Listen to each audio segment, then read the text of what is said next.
wabarakatuh. Perkenalkan, nama saya Nadia Ubedillah dari Institut Agama Islam Syarifuddin. Di sini saya akan menjelaskan sedikit tentang kurikulum 2013 dan kurikulum Merdeka. Yang pertama, pendekatan pembelajaran. Kurikulum 2013 menggunakan pendekatan tematik integratif yang mengaitkan berbagai mata pelajaran dalam satu tema tertentu. Dalam pendekatan ini, pembelajaran berfokus pada kompetensi dasar yang sudah ditetapkan oleh pemerintah. Guru punya peran besar dalam mengarahkan siswa, terutama untuk memastikan siswa mencapai kompetensi yang ditargetkan, baik dalam aspek pengetahuan, keterampilan, maupun sikap. Misalnya, dalam suatu pelajaran, guru menghubungkan pelajaran matematika dengan sains dan bahasa Indonesia, lalu mengevaluasi pemahaman siswa sesuai standar yang sudah disusun, indikator pencapaian. Yang kedua, kurikulum Merdeka. Kurikulum Merdeka ini lebih fleksibel, memungkinkan siswa untuk lebih aktif dalam menentukan arah belajarnya. Siswa bisa memilih topik yang sesuai dengan minat dan bakatnya, dan pembelajaran sering dilakukan melalui project based learning, pembelajaran berbasis proyek. Fokus kurikulum mereka adalah pada pencapaian pembelajaran yang dirancang untuk lebih kontekstual. Artinya, materi yang dipelajari lebih dekat dengan dunia nyata dan relevan dengan kehidupan siswa. Contohnya, siswa dapat memilih untuk membuat proyek tentang lingkungan yang melibatkan keterampilan berpikir kritis, kreatif, kolaborasi, dan komunikasi. Yang kedua, pengembangan siswa. Kurikulum 2013 menggabungkan 3 aspek utama, yaitu sikap, keterampilan, dan pengetahuan.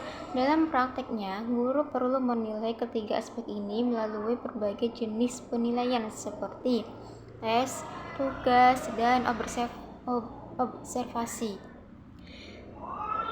Walau sudah ada fokus pada pengembangan karakter siswa, kurikulum 2013 ini cenderung lebih seragam untuk semua siswa. Artinya, pendekatan pembelajarannya tidak terlalu mempertimbangkan variasi, kebutuhan, dan gaya belajar masing-masing siswa. Dan siswa diharapkan bisa mencapai standar kompetensi yang sama, tanpa terlalu banyak variasi dalam pendekatan untuk memenuhi kebutuhan individu.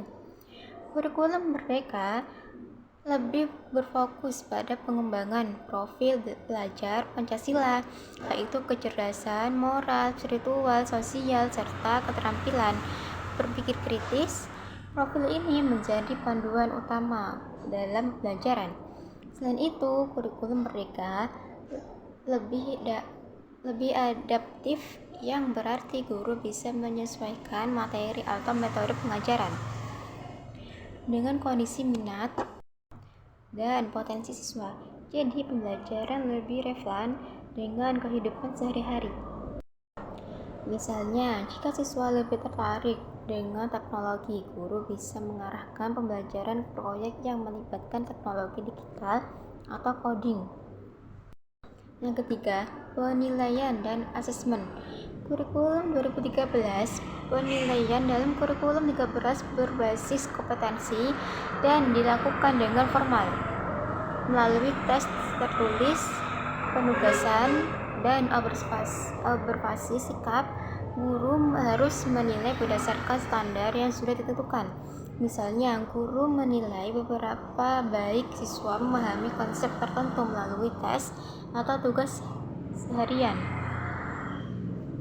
Sistem penilaian ini cukup terstruktur dan standar, di mana setiap siswa dinilai berdasarkan pemahaman terhadap materi dan diajarkan dengan sedikit ruang untuk variasi dalam penilaian. Kurikulum Merdeka di KM penilaian tidak hanya fokus pada hasil akhir, tetapi juga pada proses pembelajaran. Penilaian dilakukan secara berkelanjutan, misalnya dengan mengevaluasi kemajuan siswa dalam mengerjakan proyek, kolaborasi tim, dan keterampilan problem solving. Penilaian ini lebih bersifat adaptif dan kontekstual, di mana guru bisa menyesuaikan cara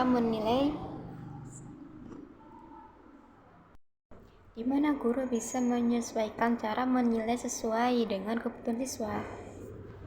Contohnya, dalam proyek kelompok, guru menilai kemampuan siswa bekerja, berpikir kreatif, dan memecahkan masalah, bukan hanya hasil akhirnya.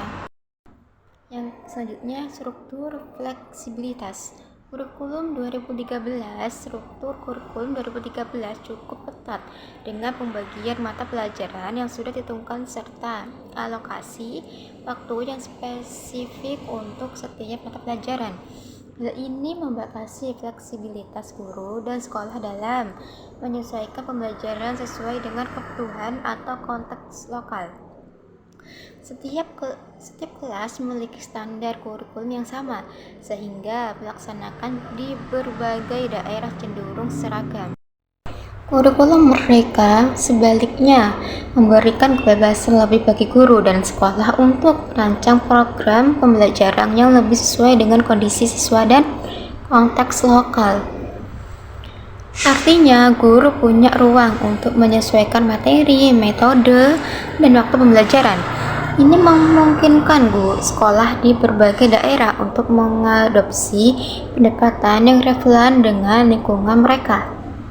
Misalnya, di sekolah pedesaan, kurikulum merdeka bisa memfasilitasi pembelajaran yang lebih terfokus pada pertanian atau lingkungan dan alam sekitar. Penggunaan teknologi.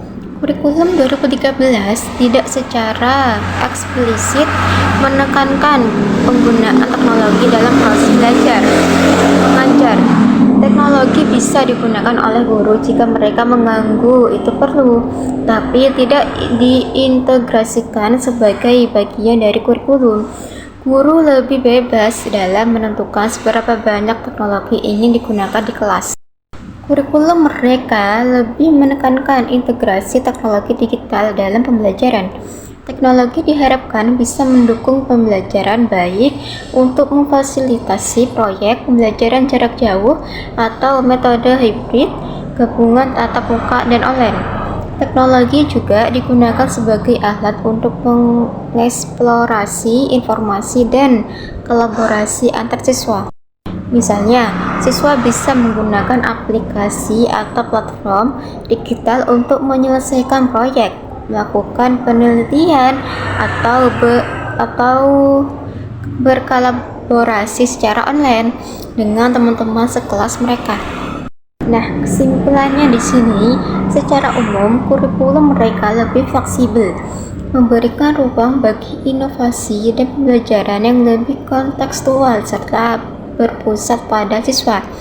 Kurikulum 2013 lebih terstruktur dengan pendekatannya seragam dan penilaian yang terstandarisasi, sehingga kontrol ada di tangan guru dan pihak sekolah. Mungkin sekian dari saya. Selebihnya mohon maaf jika ada kesalahan. Saya pamit undur diri. Wassalamualaikum warahmatullahi wabarakatuh.